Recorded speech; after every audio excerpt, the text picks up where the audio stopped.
Tehisaru kasutamine tundub imelihtne. Lihtsalt kirjutad vabas vormis küsimuse ja masin annabki vastuse. Ja kui tahad saada lihtsalt pannkoogi retsepti või küsida mõne ajaloolise tegelase kohta, siis tegelikult ei maksagi seda asja väga keerukaks ajada. Aga keerulisemate ülesannete puhul on asi juba veidi nüansirohkem. Millegipärast on nii, et osad inimesed on tehisintellekti suutnud väga efektiivselt enda kasuks tööle panna ja teised kurdavad, et see masin on üsna rumal või mis veelgi ohtlikum, enesekindel valetaja. Mis siis eristab neid, kes saavad tehisarult väärtuslikke vastuseid nendest, kes saavad vaid pealiskaudset loba? Vastus on lihtne. Viiba ehk juhendi kirjutamise oskus. Selles videos õpetan sind, kuidas kirjutada häid viipasi. Ja video lõpus annan ka mõned nipid ja trikid, mis võivad aidata siis, kui viip on hästi koostatud, kuid vastus ei vasta ikka sinu ootustele ja vajadustele. Tere! Mina olen Diana Poudel, digi- ja meediapädevuste koolitaja ning see on minu tehisaru minikursuse 3. video. Kui sa eelmisi videosi näinud ei ole, siis leiad lingid siit videode kirjeldusest. Ja enne kui alustan, siis mul on sulle üks palve. Palun kirjuta kommentaaridesse, et millised on olnud sinu senised kogemused keelemudelite kasutamisega ja kas tehisintellekti tulek on su elu lihtsamaks teinud ja aidanud tööd paremini teha või oled pigem väga skeptiline kogu selle asja osas ja ei saa absoluutselt aru, miks hulk inimesi asjast nii vaimustuses on. Ja siin ei ole õigeid ega valesi vastuseid, lihtsalt mul oleks väga põnev ja teada saada, et milline on selle video vaatajate kogemus tehisintellektiga seni olnud. Aga lähme nüüd selle kõige põnevama osa juurde. Ja kujuta ette, et tehisintellekt on ahi, mis aitab sul küpsetada kooki. Kindlasti võivad erinevad ahjud olla veidi eri funktsionaalsusega, aga tegelikult päeva lõpuks on kõige olulisem see, et mida sa sinna ahju paned. Ja hea viip on nagu tainas, mille pead oskuslikult kokku segama erinevatest koostisosadest. Ideaalses tainas on vähemalt 4 koostisosa. Kontekst, roll, probleem ja väljund. Aga on ka üks salajasem koostisosa, mida vähesed kasutavad. See salajane koostisosa aitab sul kiiresti muutuda algajast edasi jõudnud kasutajaks ning iga kord, kui viipa kirjutad, õpid sa paremaid viipu kirjutama. Ja ma panin sellele salajasele koostisosale nimeks dialoog. See retsept toimib kõigi keelemudelite puhul. Pole oluline, kas sa kasutad ChatGPT, Geminit, Grokki, Mistralit, DeepSeeki, Claude'i, Metat, Snapchati, mida iganes. Ja võib-olla soovitangi sul nüüd video korraks pausile panna, enda lemmikkeelemudel avada ja mõelda välja üks probleem või küsimus, mida sa keelemudelilt küsida tahaksid. Või lase tal mõni ülesanne ära teha. Ja kasuta praegu täpselt neid oma teadmisi, kuidas sa juhiseid annad, et tekiks võrdlusmaterjal, et kas see minu välja pakutud taineretsept aitab siis paremat tulemust hiljem saada. Aga esimene koostisosa on kontekst ehk anna mudelile infot enda tausta kohta. Kes sa oled ja mida teed? See suunab mudeli otsima vastuseid just sellest sõnauniversumi osast, mis sinu vajadustega kõige paremini haakub. Kuna mu enda jaoks on üks praktiline näide alati palju tõhusam kui unik teoreetilist juttu, siis ma mõtlesin välja 4 olukorda, kus võiks tehisarust kasu olla. Ja ma näitan nüüd viibad siin ekraanil ka ära. Ja konteksti osa võibki sinu viibas välja näha näiteks selline. Olen Tartu Ülikooli doktorant ja tahan avaldada ühe artikli ajakirjas Journal of Media Literacy Education. Või olen 11. klassi õpilane ning meil oli just matemaatikas töö, mille sain negatiivse hinde. Järgmine nädal on järeltöö ja vajan abi, et see teema selgeks saada. Või siis olen 4. klassi õpetaja ning mul on klassis õpilaste matemaatika tase väga erinev. Tahan luua erinevad materjalid kiirema ja aeglasema tempoga õpilastele. Või olen 2 teismelise ema ja tahan perega reisima minna. See on lihtne selgitus, et kes ma olen ja mida teha tahan. Olgem ausad, ma ei pidanudki muud ka teile taustaks ütlema, kui see üks lause ja te saite aru, mille kohta iga viip nüüd tulema hakkab. Teine koostisosa on roll ehk keelemudelile tuleb öelda, keda see kehastama peaks. See annab täiendavad juhised mudelile, et kust õiget vastust otsima minna ning annab talle ka vihjeid selle kohta, mis stiilis ja millisel tasemel sa vastust soovid. Näiteks minu arvamus lapsevanemana võib olla väga erinev sellest, mida ma arvan sama olukorra kohta siis, kui ma olen seal olukorras õpetaja rollis. Aga erinevalt inimestest ei ole keelemudel teadlik ning seetõttu ongi vajalik talle konkreetselt öelda, et kellelt sa vastust soovid. Eeliseks inimeste ees on muidugi see, et kui isegi väga aktiivsel inimesel võib olla 10 valdkonna kohta sügavamad teadmised, siis keelemudel on läbi töötanud meeletus koguses andmeid ning ta on nagu kameelion. Ta võib olla nii eksperdi kui algaja tase, õpetaja, õpilane, poliitika, ajakirjanik või mis iganes muud rolli sa vajad. Ja rolli osa võib viibas olla näiteks selline. Oled ajakirja peatoimetaja, kellel on põhjalikud teadmised psühholoogilisest mõjutamisest, info vastupidavusest ja meediapädevustest ning kogukondlike võrgustike kaasamisest. Või oled suure kogemusega matemaatika koduõpetaja, kelle eriliseks tugevuseks on see, et suudad välja selgitada õpilase augud teadmistes, mis takistavad tal käsil olevast teemast arusaamist. Või oled matemaatikaõpetaja metoodik, kes on kirjutanud palju erinevaid õpikuid ning oskad eriti hästi kohendada matemaatika ülesandeid vastavalt õpilase tasemele ja tempole. Või oled giid, kes on reisinud läbi kõik maailma põnevad kohad ning oskad leida igale perele just selle sihtkoha, mis vastab pere võimalustele ja vajadustele. Samas siin tuleb olla ettevaatlik, sest tehisaru on õppinud ikkagi inimtekstide pealt ja see tähendab, et ta on omandanud ka kõik inimlikud eelarvamused ja stereotüübid väga hästi. Ning kui sa annad näiteks tehisarule, ma ei tea, kogenud juhi või noore assistendi rolli, siis võid saada sealt vastuseks ka igasuguseid veidraid klišeesi. Ehk siis suhtu alati kriitiliselt rollipõhistesse vastustesse. Ja tegelikult, kui järgi mõtlema hakata, siis suhtu üldse kõigisse tehisaru vastustesse eluterve skepsisega, sest nii on ohutum. Lisaks sellisel juhul on sul ka enda aju kogu aeg töös ja ei kängu ära tehisaru kasutades. Aga kui tahad asja põnevamaks teha, siis võid anda ka keelemudelile ülesande, et annaks vastuseid kohe erinevatest rollidest lähtuvalt. Näiteks selle videoskripti kirjutamisel kasutasin korraks ka sellist prompti. Siin on minu videoskript. Analüüsi seda ja anna mulle tagasiside järgmistes rollides. YouTube videode ekspert, meediapädevuste koolitaja, õpetaja, kes soovib tehisintellekti kasutada õppematerjali loomiseks ja õpilane, kes soovib kasutada tehisintellekti koduõpetajana. Ja oli ka tavaline täiskasvanu, kes alustab keelemudelite kasutamisega. Sain siit mitmeid häid tähelepanekuid ning lisaks ka ideid tuleviku tarbeks. Et tegelikult oleks tore teha ka eraldi videod õpetajatele ja õpilastele, kuidas tehisintellekti hästi kasutada, aga aeg on piiratud hulgal ja eks näis, mida ma siin jõuan. 3. koostisosa on probleem, ehk tuleb täpselt defineerida, mis probleemi sa hetkel lahendada üritad. Ja näited on siis sellised, et olen valmis saanud ühe akadeemilise artikli ning vajan sellele kriitilist tagasiside. Tahan järgmise kontrolltöö teha hindele hea ning töös olnud vead endale selgeks teha. Või plaan on homme teha klassiga manuses olevaid ülesandeid ja vajan sarnast tüüpi, aga erineva raskusastmega ülesandeid. Või tahame minna 3 reisile nädalaks ja reisi eelarve võiks jääda 2000 euro kanti 3 lennupiletid, majutus pluss toit. Aga siin ma paneks sulle südamele, et kui kirjeldab probleemi ja lisad täiendavaid materjale, siis ära mitte kunagi jaga keelemudeliga konfidentsiaalset või isiklikku infot.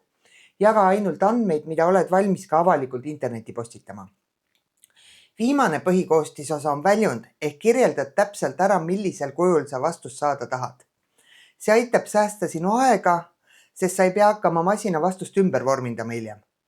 Anna 10 soovitust, mida siin artiklis parandama peaks, et see sobiks ajakirjas avaldamiseks. Loo mulle sarnaselt tüüpi ülesandeid lahendamiseks ja kontrolli mu lahenduskäike. Vajadusel võid kontrollida ka varasemaid teadmisi, mis on vajalikud nende ülesannete lahendamiseks. Või tee mulle 2 PDF-faili sarnast tüüpi, aga erineva tasemega, ülesannetega. Üks lihtsam ja teine keerulisem kui praegused ülesanded. Kusjuures, kui ma lasin Geminil skripti nüüd analüüsida, siis ta tõi välja, et enamik keelemudeleid ei suuda veel PDF-faile genereerida.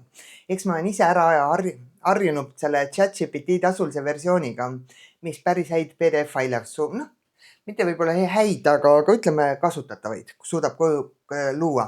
Ehk siis ma jätan selle asja sisse lihtsalt, et öelda, et on võimalik ja arvatavasti 6 kuu pärast saab ka teiste mudelitega. Kui kasutad tasuta mudelit või mõnda muud, siis kontrolli enne järgi, kas seal on PDF-i loomise võimekus. Reisi puhul siis soovita 10 põnevat sihtkohta ja analüüsi nende tugevusi ja nõrkusi. ning pea meeles, et tehisaruga loodud sisu autoriõigused on juriidiliselt veel hall ala. Et kui sa oled õpetaja ja tahad matemaatikaülesannete komplekti klassis kasutada tunnis, siis ma arvan, et siin mingit probleemi ei juhtu. Aga kui sa ära esita seda teksti näiteks akadeemilise tööna või uurimisraportina ja samuti ole ettevaatlik, kui hakkad ärilistel eesmärkidel kasutama. Aga jah, ma pole jurist ja sellest teemast ma väga detailides rääkida ei oska. Aga üldiselt jah, nii lihtne see tehisaru kasutamine on, et neli koostisosa ja saad juba täitsa korraliku vastuse. Ning enamik inimesi piirdubki sellega. Aga kui soovid personaalsemalt ja täpselt sinu vajadustele sobivaid vastuseid, siis tasub sinna viipa lisada veel üks asi, mille abil saad kontrollida, kas kogu vajalik info on viibas olemas. Ja nagu öeldud, ma panin sellele koostisosale nimeks dialoog. Kogu see taina teema on minu enda välja mõeldis, seda ma pole kuskilt lugenud. Aga see dialoog on väga-väga lihtne nipp. Lihtsalt lisa viiba lõppu juhend, et keelemudel nüüd sinult täiendavaid küsimusi küsiks enne, kui vastuse annab. Et siin videos toodud näidete puhul võiks see viiba ideaalne lõpp näha siis välja nii. Millist infot oleks peatoimetajal täiendavalt vaja, et artiklile saaks anda põhjaliku tagasiside? Kas mu juhised olid arusaadavad või vajad täiendavat informatsiooni enne, kui saad mind õpetama asuda? Või esita mulle vähemalt 3 küsimust enne, kui hakkad töölehti koostama, et tulemus kindlasti minu ootustele vastaks. Või enne vastamist esita 10 küsimust, mis aitavad sul meie pere vajadusi täpsemalt ära kaardistada. Kusjuures seda reisipromptis ei olnud küll perega, see oli üksi, aga ma kasutasin seda juba 1,5 aastat millalgi kasutasin ja väga head plaani tegi mulle 2-päevaseks üheks linnatripiks siin. Aga jah, et kasutades seda dialoogi komponenti ei pea sa muretsema, et kas viipa kogu vajalik info kirja sai, sest keelemudel küsib ise täiendava info juurde, et analüüsib sinu sisendi ja siis ütleb, aga mul on seda ja seda veel vaja teada. Ja see lihtne nipp muudab staatilise vastuste kirjutamise masina nii-öelda dünaamiliseks koostööpartneriks. Ehk siis tehisintellekt on maailma esimene tööriist ajaloos, mis on ka iseenda manuaaliks, et oskab õpetada ise, kuidas seda kasutada. Boonuseks on siin ka see, et kui kasutad seda dialoogi võimekust, siis iga kord, kui sa viipa kirjutad, õpid, et millist infot oleks tehisarul veel olnud vaja. Ja järgmine kord sa juba intuitiivselt paned selle info sinna sisse ja seega saad küsimused hoopis detailsemal tasemel, spetsiifilisemalt ja niimoodi suureneb ka vastuste täpsus. Aga pea meeles, et see kõik on siiski lihtsalt tööriist, mis aitab sul mõtteid korrastada ja lõpliku analüüsi ja otsused pead tegema sina ise. Ning ma hoiatan ka siin, et kui sa liiga palju ajutööd tehisarule delegeerid, on oht, et varsti see läheb ja võtab ka sinu päevatöö ära. Aga kuidas tundub? Lähed kohe proovima? Kui sulle see viiba kirjutamise õpetus kasulik info tundus, siis palun pane videole like. Ja eriti tänulik olen, kui jagad seda videot ka sõprade või kolleegidega, sest YouTube'i algoritmid minu kanali formaati absoluutselt ei armasta ning seetõttu on siin infomüras end üsna keeruline kuuldavaks nähtavaks teha. Kusjuures siit video kirjeldusest leiad ka lingi mu blogisse, kus kõik need 4 näidisviipa tekstina ja kui soovid neid näiteks keelemudelis proovida. Ja samuti leiad sealt hea viiba kirjutamise spikri, mille võid välja printida ja panna endale kuvarigi lähedale, seinale või kuhu iganes. Et siis on sul kogu aeg silme ees, mis need etapid olid. Ning kui sul on juba praegu tunne, et liiga palju tuli uut infot, siis mina soovitan, et ära praegu videot edasi vaata, salvesta see lihtsalt ära ja mine ja pane õpitu proovile. Mine ja testi seda 5 komponendiga viiba kirjutamist. Aga kui sa ikka veel siin oled, siis me lähme veidi spetsiifilisemate nippide ja trikkide juurde. Et kui meie metafooriline kook näiteks tooreks jääb või veidi ära kõrbeb, siis tegelikult on siin 10 nippi, kuidas olukorda ka parandada saab. Ja ära muretse, kui kõik meelde ei jää. Ka nende soovituste kohta saad endale spikri alla laadida siit samast lingilt. Aga jaa, esimene soovitus on siis see, et ära jaga salajast infot. Ehk siis ära jaga keelemudeliga piiratud ligupääsuga andmeid või privaatset infot, kuna seda kasutatakse masina treenimiseks ja võib muutuda osaks mudeli andmetest, mida see mingil muul kujul teiste inimestega jagab. et jaga keelemudeliga ainult sellist infot, mida oled valmis ka internetis avalikult kõigiga jagama. Ja ma tean, et ma siin videos kordan ennast, aga see on kriitiline punkt. See on väga-väga oluline punkt, seega palun jätke see meelde. Teine soovitus, nõua alati parimat tulemust. Et erinevalt inimestest, kellel on ego ja tunded ja üsna erinev valulävi kriitika suhtes, siis keelemudel on masin. Kui sulle vastus ei meeldi, siis kirjutagi näiteks, et see vastus on väga pealiskaudne, vale, üldine või mida iganes ja tahan rohkem detaile, loovust, faktitäpsust, sügavust või mis iganes sul õnnest puudu jäi. Kolmas soovitus on vähenda hallutsinatsioone. Et keelemudelid hallutsineerivad ehk valetavad ja täiesti nulli seda keerata ei saa. Kuid seda viipa kasutades püüab masin vältida vastuste väljamõtlemist ja hallutsineerimist on vähem. Kirjuta mulle kokkuvõtte teema X kohta ja lisa allikad. Aga minu jaoks on väga oluline, et allikad oleksid päriselt olemas ja seega, kui sa ise õiget allikat ei tea või selles kindel ei ole, siis ära seda teksti lisa.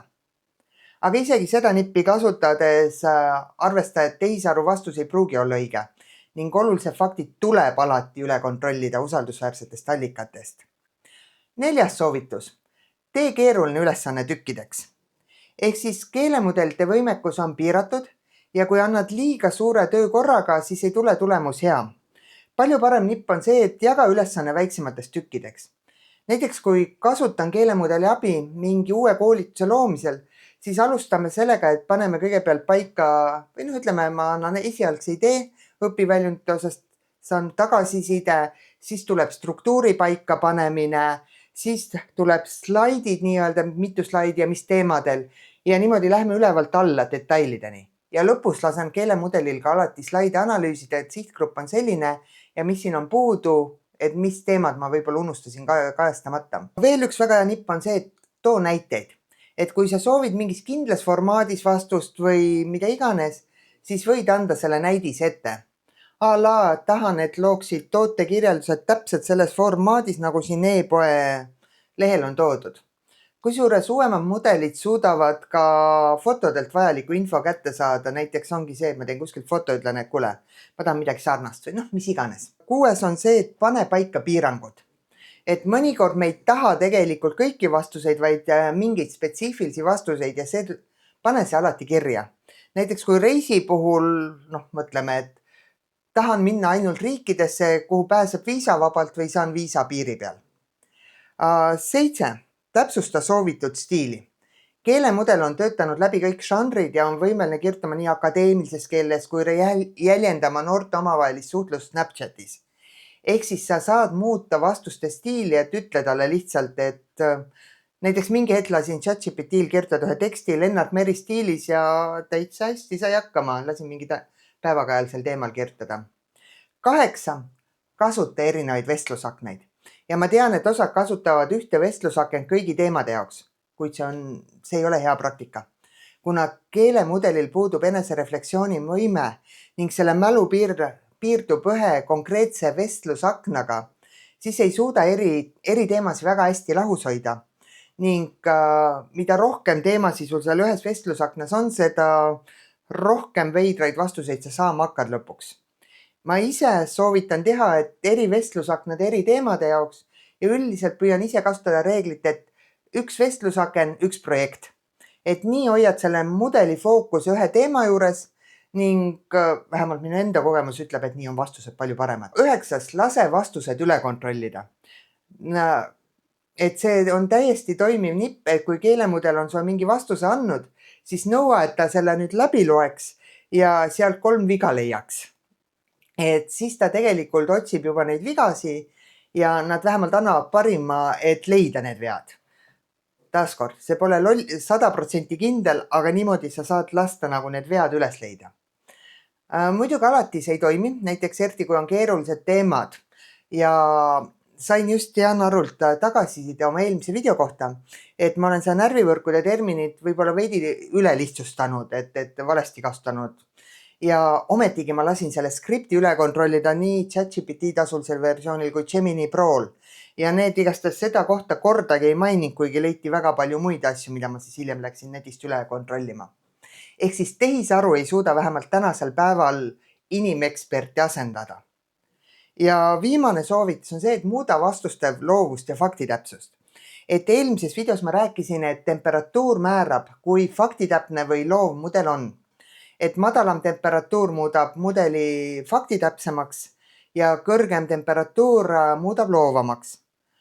Ja sa ei saa seda mudeli temperatuuri muuta, sest see on tehnilistes seadistustes, kui sa ei seadista nii-öelda enda tehisintellekti serverit.